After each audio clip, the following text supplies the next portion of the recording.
Hey YouTube, it's Faye, and for today's video, I need to replace the cabin air filter on my Mk5 Toyota Supra, and figured it'd be a good opportunity to show y'all how to do it as well.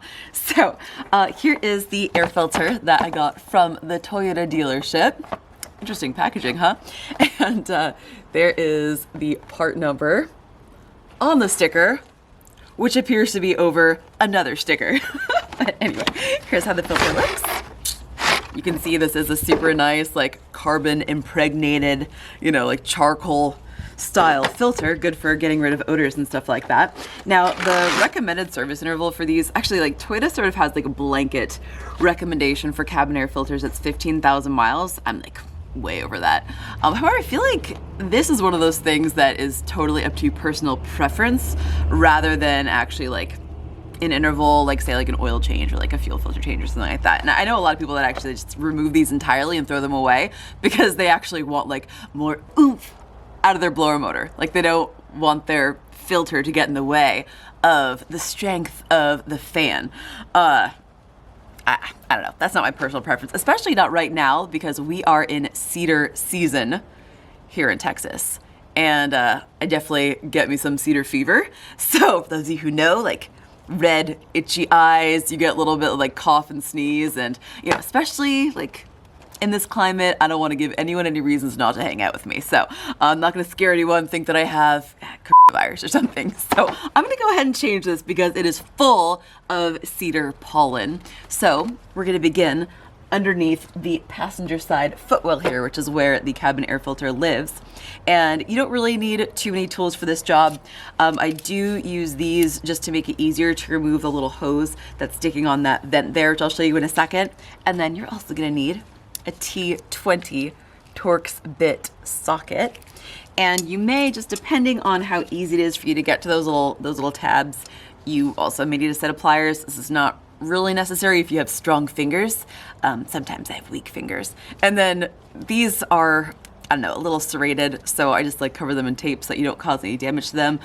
You can see on mine that I've had some people messing with it before and caused some just like surface damage to the tabs. I mean, they're fine, they're structurally sound, but it's just to protect and make sure that you don't cause any damage on a customer's. And then last but not least, a flashlight is super helpful for this job. So, all right, let's get in there and get right to it. So we're gonna begin by getting our pliers, if you need, or just using your fingers, and unscrewing those two little thumb screws.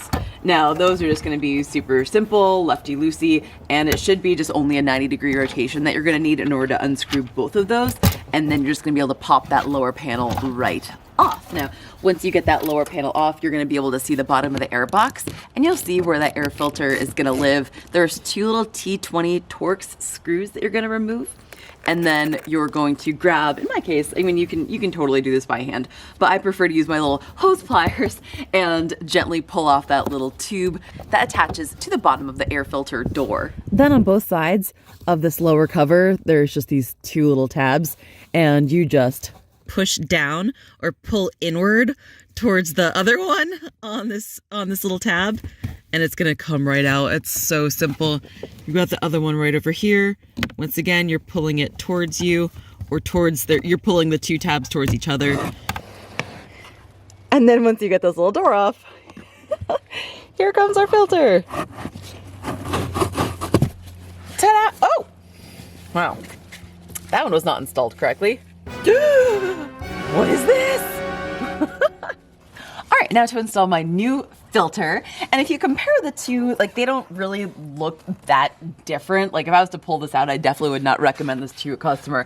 But also like some of the particles that get filtered through this thing, and it's actually this side, not this side, but there we go. But also like a lot of the particles that get filtered by this thing, especially like I was saying with the cedar pollen, like I'm actually like feeling myself getting a little bit like congested and stuffed up right now. It's like you can't see a lot of the stuff that this filters out, so sometimes it looks perfectly fine, but it could be just clogged with pollen or something like that. All right, so now I'm gonna put this one in. And actually, now that I'm going to like reinstall it, this is the side that's gonna be facing the driver's side. So it was also installed improperly. So you actually want the darker side facing the front of the car and a lighter side facing towards you as you install it. And then this little portion is going to be, yeah, on the closer to the driver's side of the vehicle. All right, so it'll probably be a lot easier for you to install it now that I'm getting it in the right orientation here. And you should not at all feel like you're having to force this little thing.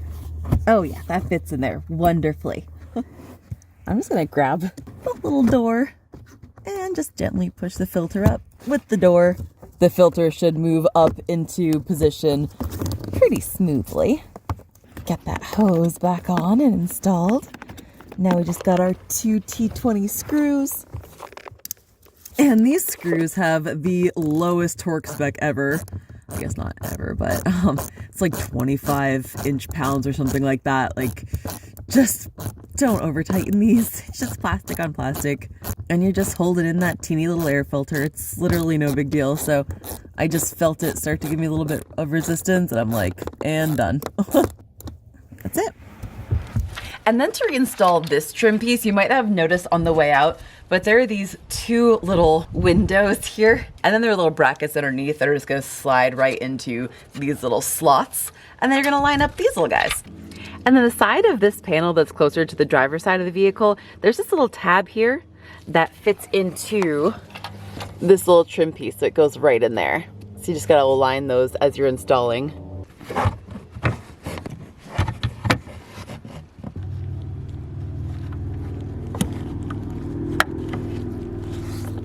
So as I'm installing this piece, I'm just gonna be pushing in and up to make sure that I get that aligned properly.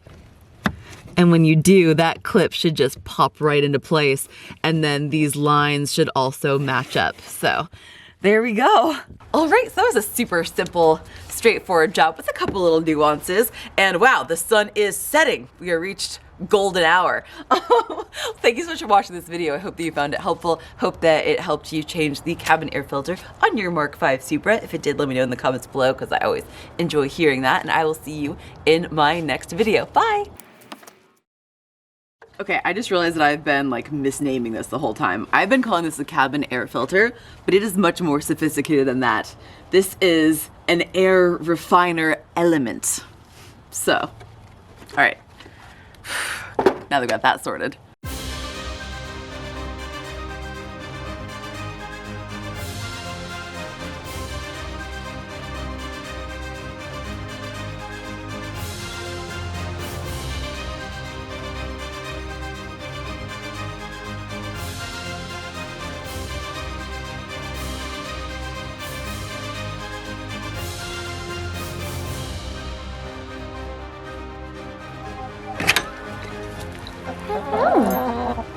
Hello. Hi.